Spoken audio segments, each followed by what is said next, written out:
Welcome back, everybody. Today I'm going to show you how I make creamy garlic herb chicken. This is a good weeknight one-pot meal. It goes great with rice, pasta, or even potatoes. Here's how I do it. So here I have some fresh chives that I'm just going to snip from my little herb garden here. I'm also going to be using some of my fresh parsley, and I'm just going to give everything a nice chop. And ultimately I'm going to be using a tablespoon of fresh chives, a tablespoon of parsley, and a tablespoon of fresh thyme. You could use the herbs of your choice. So here I have 1.5 pounds of boneless, skinless chicken thighs. I'm going to season it with a 1/2 teaspoon of onion powder, a full teaspoon of salt, a teaspoon of garlic powder, and a teaspoon of lemon pepper. I'm going to give that a mix, and I'm just going to season my chicken thighs on each side. You could use the seasoning or rub of your choice.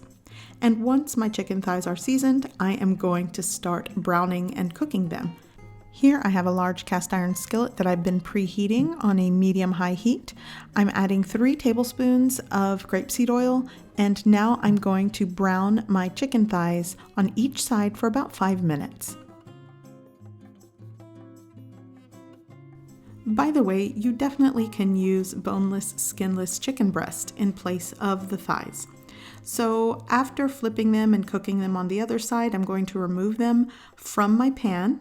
And now I'm going to start sauteing my garlic. I'm going to be using 7 cloves of minced garlic right into my pan. And if you don't have any oil left in the pan, you can add a little bit before adding the garlic. And I'm just going to saute for less than a minute. You don't want to burn this. At this point, after browning the chicken, I'm working with a medium heat, by the way. So now I've added 2 tablespoons of butter. Once it's melted, I'm going to add 3 tablespoons of all-purpose flour and any leftover seasoning from that chicken. You could also add a pinch of salt if you want.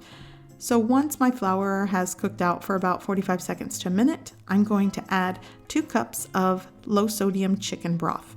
I'm going to give that a mix, and it's going to thicken. Basically, I created a roux and a chicken gravy at this point. So now I'm going to add all of my fresh herbs, and like I stated earlier, you definitely can use the herbs of your choice, and if you want more, add more. So now I'm going to add some cracked black pepper, give that a mix. Next, I'm going to add 1 cup of heavy cream, and now I'm going to combine well with my chicken sauce / gravy. It smells great, by the way. So I want to bring that up to a simmer, but I am going to add all of my browned chicken thighs back into my sauce. And I'm going to let this continue simmering and cooking for about 10 to 15 minutes. You'll want to make sure your chicken is cooked through. And it will thicken. And once it has thickened and cooked, I like to let it set for about 5 to 10 minutes because it will continue to get thick and saucy. And then you serve. You want to serve it with potatoes, maybe pasta.